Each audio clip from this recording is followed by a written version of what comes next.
Meu nome é Ana Bárbara, sou advogada de imigração aqui nos Estados Unidos e represento o Felipe Martins, no caso que envolve um registro falso de entrada no sistema migratório norte-americano. Nessa quarta-feira, vou participar de uma audiência convocada pelo juiz federal Gregory Presnell, ao lado do colega Raul Torrão, que também atua no caso junto comigo. A audiência tem como objetivo discutir os aspectos processuais e as implicações do caso, além de eventualmente avaliar uma proposta de conciliação por parte do Departamento de Segurança Interna dos Estados Unidos e do CBP, que é a agência responsável pelo controle de fronteiras nos Estados Unidos. O que está em jogo aqui vai muito além de uma simples correção documental.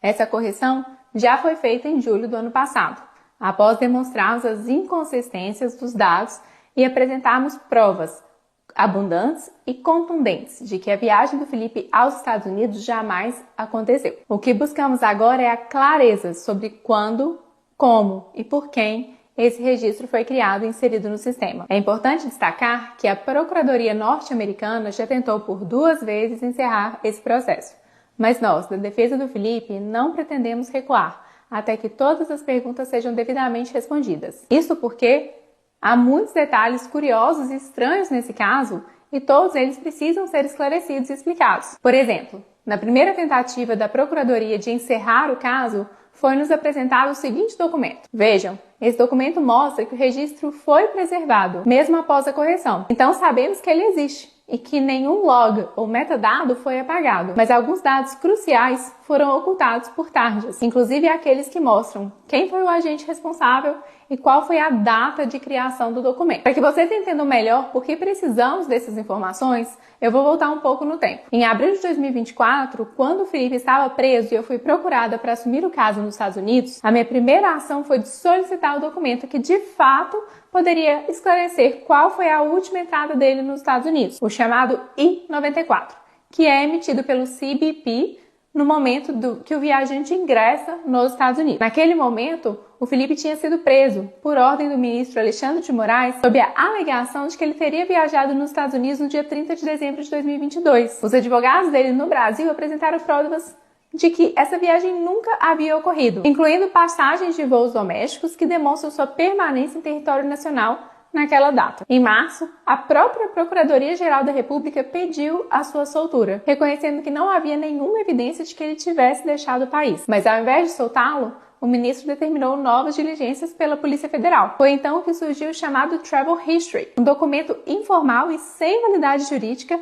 que foi usado pela Polícia Federal para alegar que o Felipe teria entrado nos Estados Unidos. Mas o Travel History, repito, não tem valor legal para atestar a entrada de um estrangeiro no país. Seu uso para fins legais, inclusive, é proibido pelo próprio Departamento de Segurança Interna dos Estados Unidos. O documento válido para esse fim é o I-94. O I-94, como eu já expliquei, ele é emitido pelo CBP no momento de entrada do viajante para os Estados Unidos, registrando oficialmente a sua admissão no país. No caso, o CBP do porto de entrada, que seria Orlando, seria o responsável, então, pela emissão. Solicitei naquela data o I-94 ao CBP de Orlando, que seria o suposto local de entrada do Felipe. A resposta oficial que recebi por escrito no início de abril de 2024 foi clara. Não havia qualquer registro de entrada do Felipe em dezembro de 2022. A última entrada registrada era em setembro de 2022 por Nova York, compatível com a participação do Felipe na Assembleia Geral da ONU. Essa ausência de registro foi inclusive amplamente divulgada pela imprensa brasileira na época. No entanto, cerca de 15 dias depois, fomos em Nova York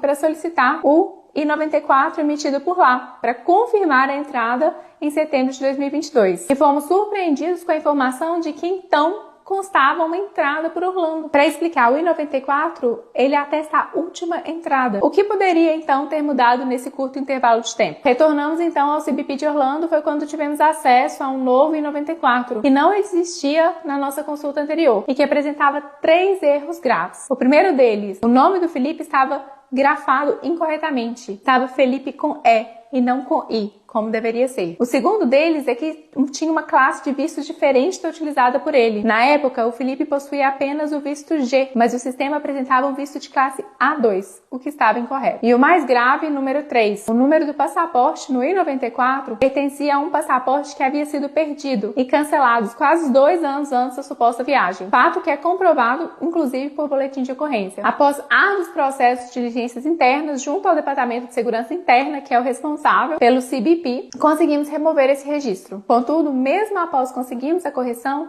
as dúvidas permanecem. Quem criou esse registro de entrada? Quando exatamente ele foi inserido no sistema? E ainda, porque ele só apareceu dias após o CBP confirmar por 2 vezes que a última entrada do Felipe havia acontecido em setembro de 2022. Nós tentamos obter as respostas para essas perguntas pelas vias administrativas, por meio do FOIA, Freedom of Information Act, uma lei que permite o acesso às informações e dados do governo federal e que funciona similar à Lei de Acesso à Informação no Brasil, mas não obtivemos êxito. É por isso que agora estamos buscando respostas na via judicial. Esse caso não trata apenas de um documento, ele trata da integridade dos sistemas públicos, da confiança no sistema migratório americano e da responsabilidade das instituições e autoridades envolvidas. E para o Felipe, trata-se de lançar a luz sobre as reais circunstâncias da sua prisão. Uma prisão injusta que durou mais de 6 meses e que causou prejuízos pessoais, profissionais e familiares enormes para o meu cliente. Seguiremos firmes até que tudo isso seja esclarecido. Fico à disposição em caso de dúvida.